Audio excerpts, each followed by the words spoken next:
여러분 어떻게 기도하고 있습니까? 기도하는 그 모습이 우리의 신앙 색깔과 같습니다. 기도가 안 되는 성도들이 많이 있기 때문에 이 앞주 말씀을 꼭 기억하시기 바랍니다. 저는 이렇게 기도합니다. 눈을 뜨자마자 제일 먼저 하는 기도가 뭡니까? 감사 기도입니다.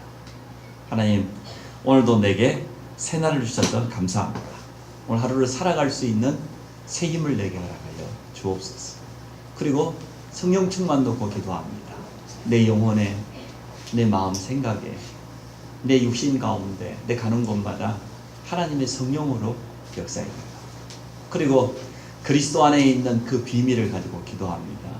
선자 되신 그리스도로 말미암아 내가 가는 곳마다 전도의 문을 열어주셔서 생명운동, 말씀운동이 일어나도록, 또 복음이 증거되는 곳마다 제사장적인 그리스도의 권세로 모든 저주 권세, 흑암 권세가 무너지도록, 만왕의 왕 되신 예수 그리스도 이름 앞에 사단의 활동이 완전 무너지도록 이 기도를 제일 먼저 합니다.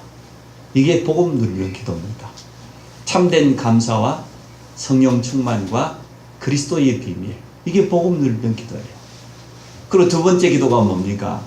저는 기도 수첩보다는 주일 강단 말씀이 제일 많이 생각나요. 일주일 내내 주일 말씀을 늘 생각하면서, 두 번째는 말씀을 기억하는 기도합니다. 기도운동, 하나님의 약속이 기도운동인데 우리 교회 안에 정말 기도운동이 일어나도록, 많은 새가족과 렘넌트들이 사실 기도를 제대로 배우지 못하고 있는데, 혼자 있는 시간에 기도가 되면 다 되는데 기도가 잘 안 되고 있잖아요. 정말 우리 성도들이 이 복음 누리는 기도, 말씀 붙잡고 깊은 기도 속에 들어가 하나님의 증거를 얻을 수 있도록 그렇게 기도합니다. 그리고 세 번째가 말씀을 누르는 기도입니다. 세 번째가 현장을 누르는 기도입니다. 우리 모두에게는 현장이 있잖아요. 우리 가정도 현장이고, 직장도 현장이고, 산업토도 현장이고, 교회 안에도 현장인데, 그 현장 속에서 말씀이 전달되지 않고 기도운동이 일어나지 않으면 그 현장은 틀림없이 불신앙이 찾아옵니다. 흑암이 찾아옵니다. 여러분 가정도 그렇지요. 여러분 가족들이 하나님의 말씀 전달 안 되면, 기도의 영적인 싸움을 하지 않으면 불신앙이 찾아옵니다. 늘 현장에는, 교회 안의 현장도 마찬가지요. 세상 소리, 육신 소리, 사람 소리밖에 안 들려가요. 사실은 그 모든 현장은 말씀이 성취될 현장이고, 응답의 현장이고, 하나님이 가장 기뻐하시는 생명운동이 일어나야 될 현장인데, 그 현장이 말씀이 전달되지 않고 기도운동이 끊어지니까 바뀌어져 버립니다. 여러분 그 현장을 회복하시기를 바랍니다. 오늘 하루에 스케줄이 있잖아요. 내가 만남이 있잖아요. 내가 가야 될 장소가 있잖아요. 그게 우리 현장입니다. 그 현장에 하나님의 나라 임하도록 그렇게 기도하시기 바랍니다. 그리고 네 번째, 문제가 찾아오잖아요. 우리에게는. 여러분 문제가 옵니까? 말씀의 증거를 확실히 붙잡으세요. 내 마음대로 문제를 해석하지 마시고, 큰 어려움이 왔거든 말씀의 확실한 증거를 붙잡으세요. 사람 때문에 문제가 왔습니까? 사람 때문에, 가족 때문에 갈등이 오고 시험이 찾아옵니까? 그러면 살리는 미션으로 그 사람을 살리라는 거예요. 여러분에게 큰 일이 맡겨졌습니까? 영적인 힘을 먼저 얻으세요. 그래서 문제는 전부 기도 제목이요, 문제 속에서 하나님의 중요한 계획이 있습니다. 그래서 문제 만난 성도, 낙심 가운데 있는 성도, 우리 개인에게도 가정에도 어려움 오잖아요. 그거 가지고 기도하는 거예요. 그리고 마지막으로 다섯 번째, 전도를 누리는 기도. 전도 현장과 전도 대상자, 이것을 가슴에 담고 계속해서 기도하면서 우리 지역의 7천 제자, 성경적인 전도운동을 통하여서 민족의 40만, 세계 1천만, 그 속에 우리 교회 2020 선교의 비전과 렘넌트들을 위해서 이렇게 다섯 가지 기도를 해나가면 기도가 아주 자연스럽고 기본적인 기도의 패턴이 되어지고, 한 30분 기도하는데 아무 어렵지 않아요. 복음 누리는 기도, 말씀을 붙잡고 말씀을 묵상하는 기도, 나의 현장, 하루의 스케줄, 만남, 그리고 문제를 가지고 전도를 놓고, 이렇게 다섯 가지 기도를 한번 해보십시오. 거의 많은 새가족이나 우리 렘넌트들이 이 기도를 하지 못하고 있을 겁니다. 그 말은 기도를 제대로 배우지 못했다는 거예요. 기도하라 그러는데 기도할 수 있는, 기도할 만한 뭐가 안 되는데요. 5가지 기도를 매일 한번 적어보세요. 그러면 조금만 훈련되어지면 혼자 있는 시간에 행복한 기도가 회복되어지는 그런 응답을 누리게 될 겁니다. 솔직히 여러분, 나는 기도가 잘 안 된다? 나는 사실 기도하고 싶은데 어떻게 기도해야 될지 모르겠다? 5가지로 패턴을 잡으세요. 정말 복음, 그리스도와 성령 충만, 하나님의 나라, 그리고 정말로 말씀, 주의 말씀이 있으니까 그거 보고 하면 되잖아요. 내 현장, 우리 가정도 직장도 현장이에요. 그 현장 놓고 진짜 기도해야 돼요. 그 현장은 하나님의 말씀이 성취될 현장이요, 응답의 현장이요, 전도운동할 가장 축복된 현장입니다. 문제가 왔습니까? 도전하시기 바랍니다. 문제 아닙니다. 하나님의 놀라운 계획이 그 속에 있어요. 사람 살리는 미션이 그 속에 있어요. 그리고 전도를 놓고 대상자를 놓고 한번 기도해 보세요. 이렇게 기도 훈련이 되어지면 내 혼자 있는 시간에 행복한 기도가 회복되어지고 하나님 주시는 영적인 힘이 사실적으로 체험되는 그런 응답이 올 줄로 믿습니다. 그래서 5가지 기도 속에서 우리 모든 성도들이 사실적인 기도가 회복되기를 주의 이름으로 축복합니다. 그 5가지 기도 속에 내 개인이, 우리 자녀가, 우리 가족이 들어가면 되잖아요. 내 산업이 들어가면 되잖아요. 오늘 하나님의 말씀을 하나님의 음성으로 들으시기 바랍니다. 그때 성령의 역사가 틀림없이 일어납니다. 말씀을 하나님의 음성 그대로 받아야지 내 입장에서 받아버리면 나 중심이 되어져요. 내 수준으로 받으면 내 중심이 된다니까요. 우리는 나 중심이 아니고 하나님 중심으로 오늘 회복되기를 원합니다. 오늘 본문은 구약 39권 말씀이 성취되는 약속이에요. 가장 중요한 현장입니다. 창세기로부터 구약 말라기까지 39권의 구약 성경이 있는데 그 39 구약 성경에서 말하고 있는 그 주인공, 그 약속이 성취된 그 현장이 오늘 마태복음 1장입니다. 오늘 본문을 제가 다시 한번 돌아갑니다. 아들을 낳으리니 그 이름을 예수라 하라. 예수님이 탄생하셨어요. 그런데 그게 단순하게 이루어진 것이 아니고 22절에 잘 설명되어 있죠. 이 모든 일이 된 것은 주께서 선자를 통해 하신 말씀을 이루려고, 구약의 모세 오경을 비롯해서 수많은 선자를 통해서 하나님 말씀을 주셨는데, 약속을 주셨는데 그 약속을 이루려고 하신 것이다. 그 가운데 이사야 선지자의 글이지요. 보라, 처녀가 잉태하여 아들을 낳으리니 그 이름을 임마누엘 하리라. 그 주인공이 오셨다고 말입니다. 그래서 오늘 제목이 약속대로 오신 예수 그리스도입니다. 하나님의 말씀은 약속입니다. 여러분, 약속을 붙잡으시기 바랍니다. 하나님의 약속은 붙잡은 자에게 그대로 틀림없이 이루어지게 되어 있습니다. 구약 39권 성경의 모든 약속의 주인공이 누구냐? 예수 그리스도입니다. 그 예수 그리스도가 약속대로 오셨다는 거. 뭐 하려고? 임마누엘, 우리와 함께하기 위해서. 이게 바로 복음화입니다. 첫 번째, 우리에게 찾아온 문제는 영적 문제입니다. 이 땅의 문제는 육신 문제가 아닙니다. 경제 문제가 아닙니다. 윤리 도덕이 잘못돼서가 아니에요. 정치인 때문에 오는 문제가 아니에요. 이 땅의 문제는 하나님 떠난 영적인 문제입니다. 하나님은 인간을 영적인 존재로 창조하셨습니다. 그래서 하나님의 형상대로 하나님과 함께할 때 당연히 하나님 주신 참된 축복을 누리는 그런 존재로. 근데 인간이 하나님 떠나버렸다. 이거 영적인 문제예요. 창세전에 시작된 문제입니다. 에스겔서 28장에 보니까 비유로 참 설명이 잘 되었어요. 하나님이 찬양을 담당하는 천사들을 만드셨는데 그 천사들의 우두머리를 만든 거예요. 천사장을 만든 겁니다.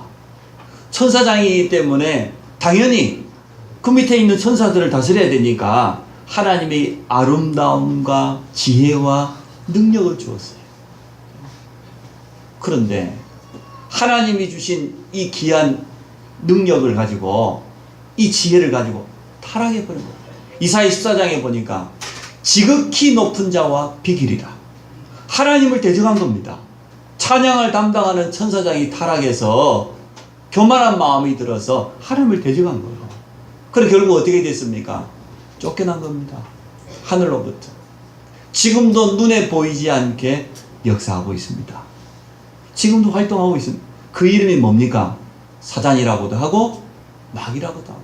그래서 요한계시록 12장 9절에 보니까 큰 용이 내어 쫓기니 옛뱀 곧 마귀라고도 하고 사단이라고도 하며 온 천하를 꿰는 자라. 그가 땅으로 내쫓기니 그의 사자들도 그와 함께 내쫓기니라. 타락한 천사장이 내쫓겼어요. 그게 사단 마귀요. 그러면 그의 사자들, 그 밑에 찬양을 담당하는 천사들이 타락해서 쉽게 불신자가 쓰는 말로 귀신들이 된 겁니다. 이게 사단 마귀는 우두머리 하나고 귀신들은 무리죠. 사람들이 뭘 모르고 단어를 함부로 쓰는 성경에 분명히 있어요. 사단 마귀. 그리고 그 졸개인 귀신들의 활동이 분명히 성경에 기록되어 있어요. 그래서 창세전에 창세기 1장 2절에 보니까 흑암과 혼돈과 공허다 그랬어요. 흑암. 영적인 의미죠. 완전히 사단이 혼돈. 정신병자 보세요.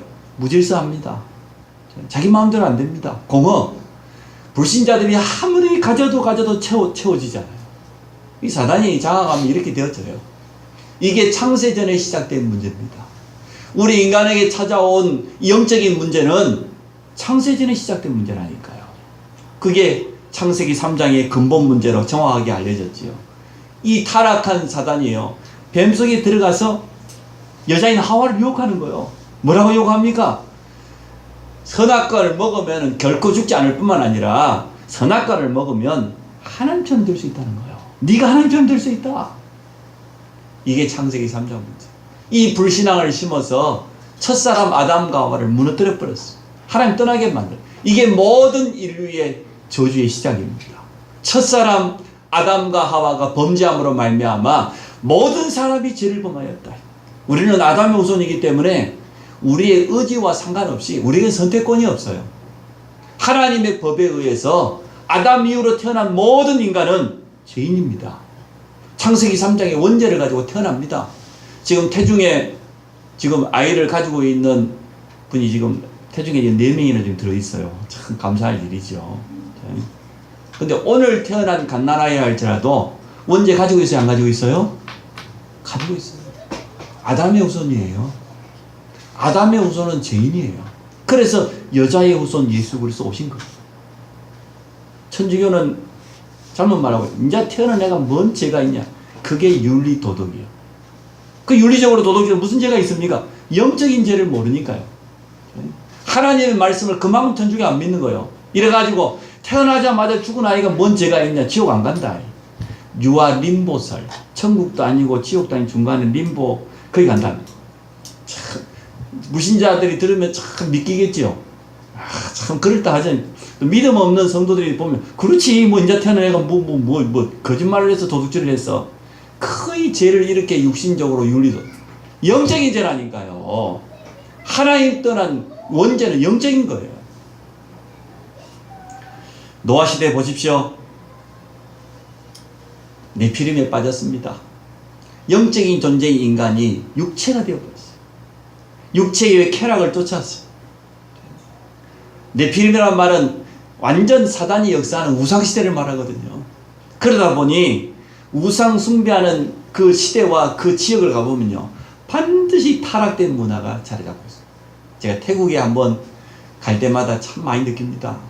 세계 최고 불교 나라라고 하는데 태국 왕궁에 가보면 어마어마합니다. 그 왕궁 전체를 금으로 다 입혔어요. 껍질을. 얼마나 금칠이야. 하여튼 뭐 마귀는 금을 좀 좋아한가 봐요.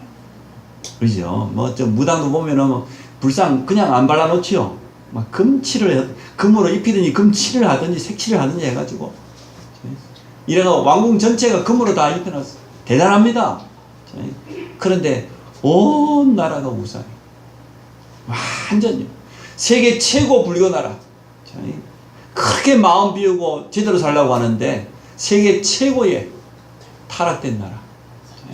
가장 사창가가 많고 아시아에서 가장 에이즈가 많이 발생하는 불교 나라. 불교인들이 그렇게 자랑스럽게 하는 그 나라가 얼마나 타락인지 말죠. 트랜스젠더 쇼라고 하는 걸 제가 안 보러 갔습니다. 우리 선교사님 한번 봐야 된다가 난 도무지 못 보겠더라. 무슨 남자가 여자가 돼가지고 춤을 춘다는데 치마를 입고 나와가지고 그렇게 이쁘다네요. 근데 내가 그런 것까지 볼 필요 있겠냐? 안 봐도 뭐 뻔한데 불교 우상나라 세계 최고 불교 나라가 저주받는 게 당연한 것 아닙니까? 그러니까요. 그렇게 불교 열심히 했는데 육신적으로 완전 타락해. 그렇습니다. 인간은 영적인 존재이기 때문에 하나님 만나야 참된 만족이 오지. 여러분 아무리 세상 육신 가서 쾌락 쫓아봐요. 절대 만족 없습니다. 약물에, 알코올 중독에, 마약에, 음란으로, 타락으로. 이게 바로 노아 시대예요. 지금 시대가 그렇지 않습니까?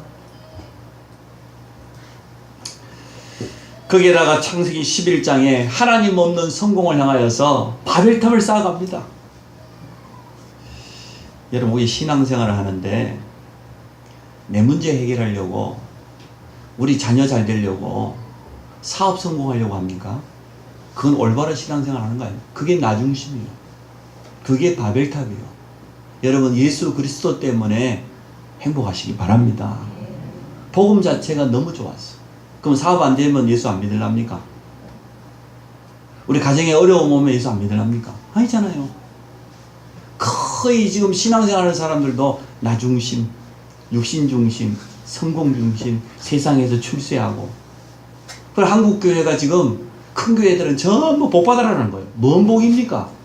예수 그리스도를 믿는 자체가 최고의 복입니다. 우리가 구원받은 것이 최고의 복이요. 아무도 빼앗아갈 수 없는 거예요. 근데 이 복음을 자꾸만 변질시켜가지고요. 예수 믿으면 복 받는데. 예수 믿는 자체가 복이에요. 뭐 예수 믿으면 복을 받아요. 구원받은 게 최고의 축복인데 이 영적인 걸 다 빼버리고 자꾸 이 영적인 복음을 육신적으로 해석하려고. 그게 절대 속으면 안 됩니다. 물론 우리가 구원받고 육신적인 축복받는 건 당연하죠. 우리 가정에 하나님이 주신 참된 증거 오는 건 너무 당연합니다. 이렇게 창세 전에 시작된 문제가 창세기 3장에서 이제는 오래된 문제로 자리를 잡게 되어 봅니다. 문화라는 이름으로 무속인들이요. 오늘 사도행전 13장에 구부러섬의 총독 이 사람만 지금 무속인을 끼고 있는 게 아니고 거의 정치인들, 경제인들이 무속인 끼고 살아요. 기가 막힐 일이죠. 내년 또 아마 뭐 총선이 다가오니까 또 야단 났겠죠. 지금 뭐 벌써 이 국회의원들은 지금 붙겠냐 안 붙겠냐 싶어가지고 지금 야단 났을 겁니다. 그 정도로요. 문화라는 이름으로 완전 자리를 잡았습니다. 거기다가 사도행전 16장에 귀신 들린 여종이 점치고 부적 붙이고 굿하고 이러한 시대가 되어져 버렸습니다. 그러다 보니 전 세계는 우상 문화가 완전 자리 잡아버렸어요. 우리나라 5000년 문화가 무슨 문화입니까? 우상 문화입니다. 정확하게 보면 그 각 민족마다 각 나라마다 가보면 어디를 가도 우상이 다 자리 잡고 있어요. 그래서 이 문제가 우리 후손들에게 그대로 내려오는 거예요. 농사꾼은 하늘 쳐다보고 빌고, 어부는 바다의 용왕신 보고 빌고, 당연한 것이지요. 산에 가서 사는 사람은 산신에게 빌고, 그렇게 살아갑니다. 이렇게 우상 숭배하고 이러한 문제가 그냥 끝나는 게 아니고, 틀림없이 그 민족과 조상과 가문을 타고 후대들에게 내려와요. 우상 숭배하면 어찌든 출애굽기 20장 4절로 5절 하나님 말씀 보십시오. 하늘에 있는 것, 땅에 있는 것, 땅 아래 물속에 있는 그 어떤 형상 만들지 말고 절하지 마라. 우상 숭배하면 후손 3세대가 망한다고 돼 있어요. 틀림없어요. 여러분 주위에 종갓집 없습니까? 큰 집들 1년에 막 제사 몇 번씩 지내는 그런 집들 없습니까? 그 자녀들이 어떻게 살아가는지. 저는요, 진짜 제 친구 집 쳐다보면 망해도 어떻게 그렇게까지 망할 수가 있어요. 너무나 비참하게 망해가 도무지 표현할 게. 아버지 음독 자살, 큰아들 알코올 중독으로 자살. 제 친구 한 3년 4년 전에 암으로 또 죽고, 동생 하나 있는데 이게 어렵게 장가 보내놨더니 이혼하고 알코올 중독에 빠져있고, 마지막 동생 하나 있는 건요, 너무 힘드니까 미국으로 도망가 버렸어요. 자기 집안 모습을 볼 수가 없어. 너무나 망해가지고. 그러니까 동생은 일 찾는다고 미국 가버렸어요. 이렇게 망할 수가 있습니까? 그 집이요, 1년에 종갓집이라서 큰 제사매도 몇 번 지냅니다.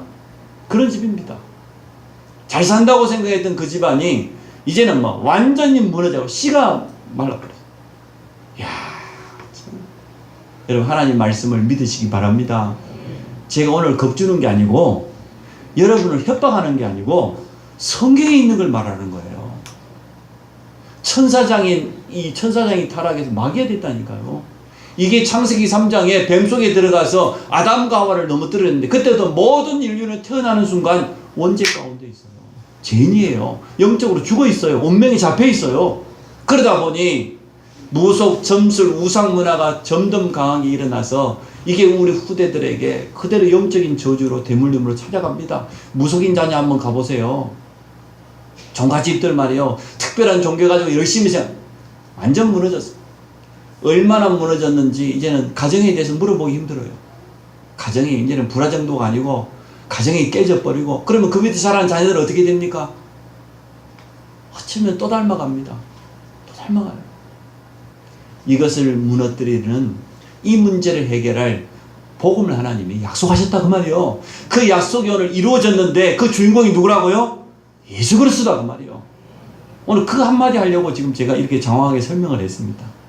예수 그리스도 붙잡으면 다 끝난다 그 말이에요 오늘. 그래서 두 번째, 하나님의 약속입니다. 우리를 구원하시기 위해서 메시아, 이 말은 구약은 히브리어로 되어 있기 때문에 그리스도를 히브리어로 메시아라고 합니다. 메시아를 보내주겠단 말이에요. 창세기 3장의 첫사람 아담과 하와가 범죄하자마자 여자의 후손을 보내주겠다. 아담의 후손은 다 죄인이기 때문에 죄 없는 여자의 후손을 보내주겠단 말이에요. 이것을 알게 하시려고 말해요. 그래서 창세기 3장 15절에 여자의 후손이 오면 사단의 머리를 깨뜨릴 것이다. 우리의 원수를 완전 멸하실 것이다. 이 약속을 분명하게 주셨습니다.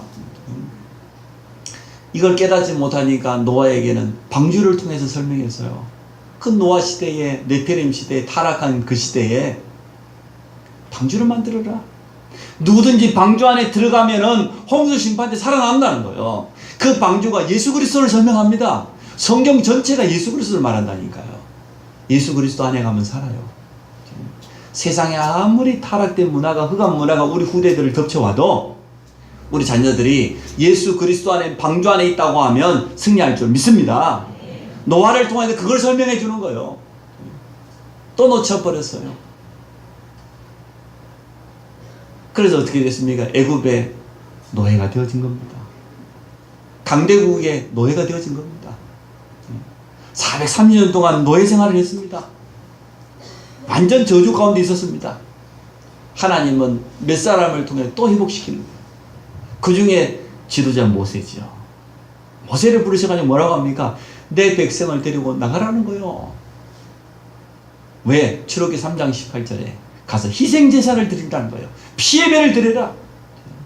어디 가서? 가나안 땅에 가서 메시아가 오실 그 약속의 땅 가나안을 향하여 가라는 겁니다.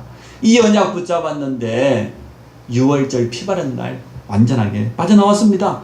다른 것으로는 절대로 바로왕을 꺾을 수가 없습니다. 나일강이 피로 지나고 모든 곡식이 다 없어지고 짐승이 죽고 독종이 일어나고 개구리장, 흑암재앙, 그 많은 재앙이 일어나도 바로왕이 꿈쩍하지 않더니 6월절 어린 양 피 바른 날, 그날 밤에 피 바르지 않는 모든 집에는 저주의 사자가 들어가 다 죽여버렸어요. 장자들을. 예수 그리스도의 십자가의 피는 이러한 능력입니다. 그리스도의 피, 이 비밀을 가진 자에게는 저주가 틈탈 수 없습니다. 여러분 두려워하지 마시기 바랍니다. 구원은 뭡니까? 다 끝난 겁니다. 운명 사주팔자 다 끝났어요.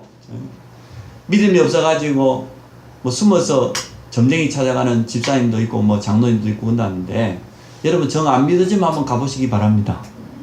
근데 그 가더라도 진짜 용한 점쟁이 찾아가야지. 가짜들 많아요.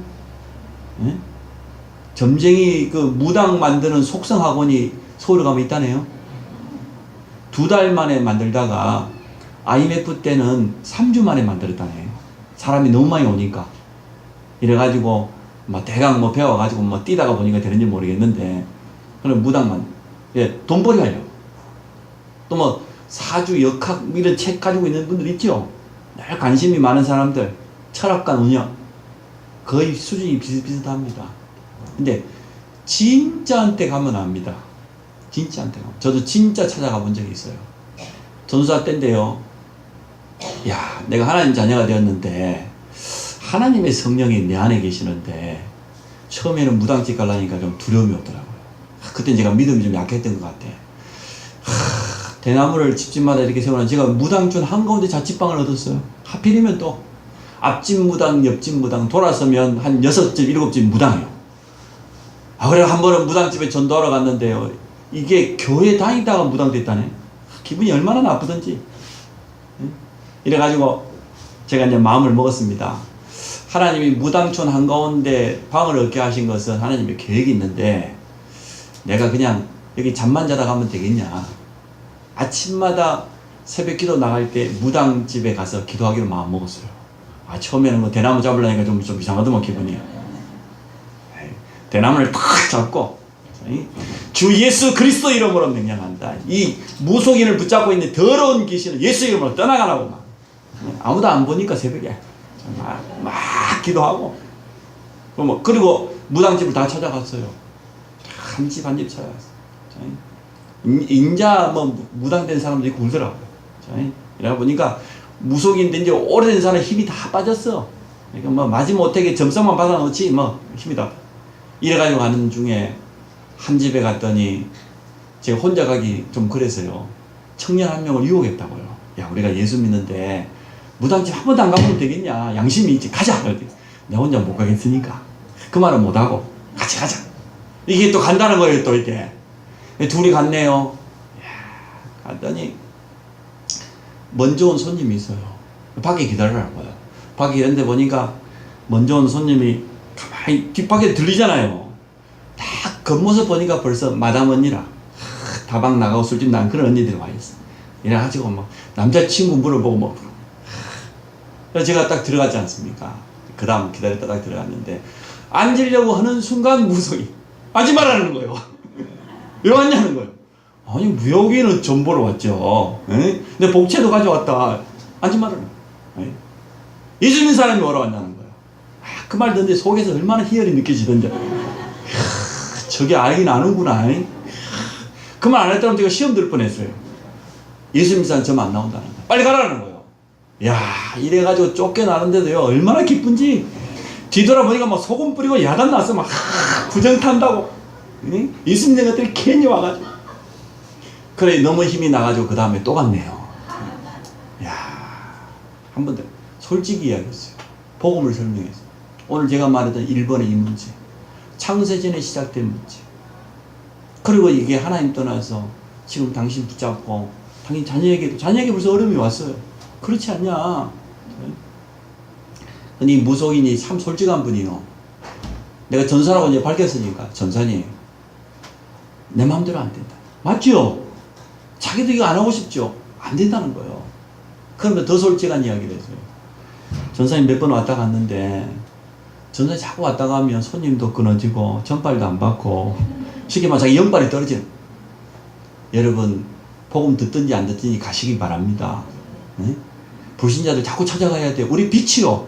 빛이 가면 어둠이 무너집니까 안 무너집니까? 이 무당이 좀 장사가 안 되는 거예요. 우리 자꾸 계속 놓고 새벽마다 기도할 것 아닙니까?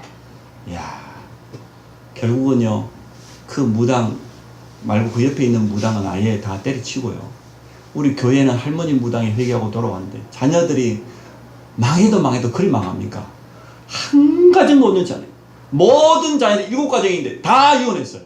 막내 아들 완전 돌아가지고 집 한번 나갔다 그러면 맨발로 산이고 들리고 헤매다가 3일 만에 찾고 일주일 만에 찾아오고 그러는데 온몸이 상해가지고 이래가지고 이 무당 할머니가 집 나갈 때는 그 막내 아들 안방에 넣어놓고 밖에서 자물쇠를 잠가놔요. 나가면은 없어져 버리니까. 이래가지고 온몸이 상해가고 돌아오니까 아들 죽을까 싶어가지고 시장 보러 나가 어디 갈 때는 잠가놓고 가고 오면 열어주고. 얼마나 불쌍한지요. 복음 설명했더니 얼마나 잘 알았습니까? 자기 이야기니까. 자기 자녀에게 망하는 이 저주 대물림을 완전 해결할 수 있는 이름이 있다. 그 이름이 예수거든. 이 무당 할머니가 다 때려치웠어요. 많더만은 그 무당집에 용달차로 한 트럭을 뜯어냈어요. 얼마나 많이 나오는지. 오만 대망을 갖다가 주워 놓고 섬긴다고.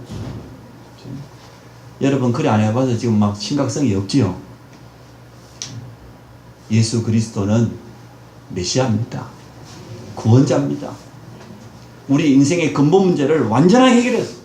6월절 양의 피 바른 날 빠져나왔다니까요. 여러분 예수 그리스도의 십자가의 비밀 붙잡는 날 모든 저주가 다 끝납니다. 양의 피 바른 자는 홍해도 건너고 광야지는 가나안 땅 들어갔잖아요. 오늘 본문에 나오는 이사야 선지자의 예언입니다. 그 위기시대 어려운 시대에 간단하게 말했습니다. 보라 처녀가 잉태하여. 처녀가 어떻게 잉태합니까? 글쎄 과학적으로는 도무지 있을 수 없는 이야기예요. 그 말이 여자의 후손이다 그 말이에요. 처녀가 잉태하여. 성령으로 잉태되었잖아요. 예수님은 아들을 낳으리니 그 이름을 임마누엘이라 하리라.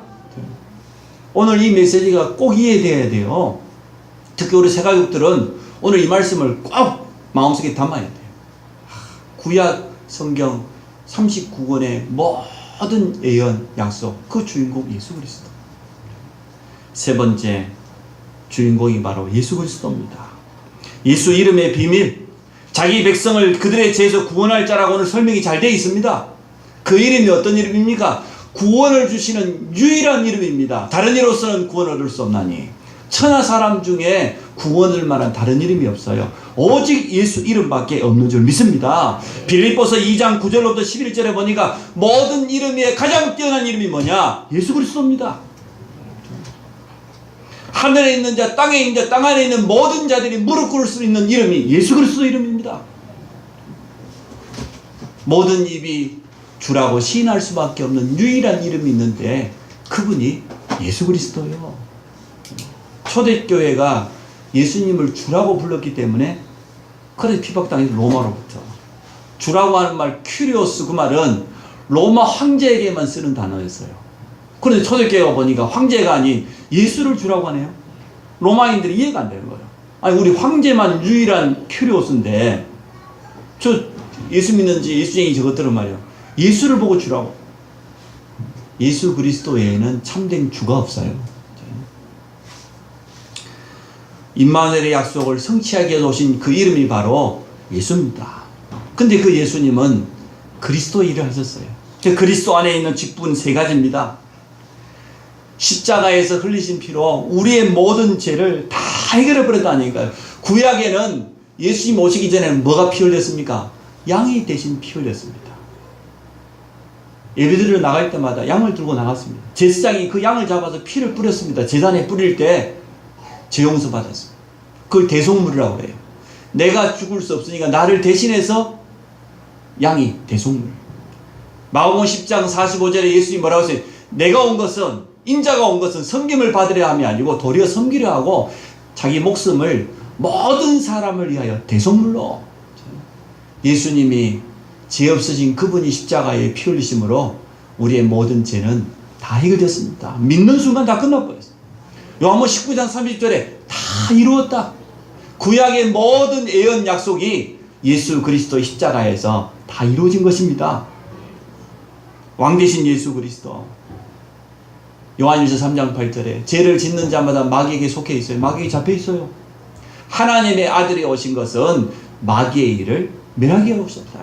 멸하셨다는 증거로 3일 만에 부활하사 누구든지 주의 이름을 부르는 자에게 구원의 길을 열어주신 겁니다. 그 예수님이 내가 바로 길이단 말이에요. 누구든지 예수 그리스도 믿기만 하면 하나님의 자녀가 되어집니다. 하나님 떠난 인생의 영적인 문제, 근본 문제 가운데서 완전하게 빠져나옵니다. 이 비밀을 우리 자녀들에게 전달하면 우리 가문과 가정에 있었던 영적인 저주 대물림이 완전하게 해결됩니다. 그 이름이 예수 그리스도예요. 오늘 약속대로 오신 예수 그리스도를 영접했다고 하면 우리는 하나님의 자녀입니다. 이제는 새로운 약속을 붙잡아야 돼요. 결론입니다. 하나님의 약속이 바로 예수 그리스도입니다. 인간의 영적 문제를 해결하기 위해서 오셨으며 수많은 선자들을 통하여 제사장들을 통하여서 예언했던 그 약속이 이루어졌습니다. 그 그분은 약속대로 오셔서 십자가에서 우리의 모든 문제를 해결했습니다. 약속대로 오신 그리스도 때문에 우리는 구원받았고 하나님의 자녀가 되었습니다. 그런데 부활하신 그 주님이 우리에게 새로운 약속을 주셨어요. 오직 성령이 너에게 임하시면 권능받고 땅끝까지 증인될 것이다. 사도행 1장 8절의 약속을 주었어요. 우리에게 세계복음화의 약속을 주었어요. 우리 힘이 아니고 오직 성령의 권능 입으면 증인될 것을 분명히 약속하셨습니다. 오늘 이 약속을 붙잡으시기 바랍니다. 구약에 예언되었던 그 약속을 우리가 붙잡음으로 믿음으로 구원받았어요. 예수 그리스도 영접함으로 우리는 하나님의 자녀가 되었어요. 그렇다고 하면 이제 부활하신 주님이 마지막 때 우리에게 주신 약속, 오직 성령, 오직 권능, 땅끝까지 증인되리라. 이 약속을 붙잡고 현장에 증인되기를 주의 이름으로 축원합니다. 여러분 가는 곳마다 예수 그리스도 그 이름의 능력이 그대로 임하기를 주의 이름으로 축원합니다. 우리 같이 한번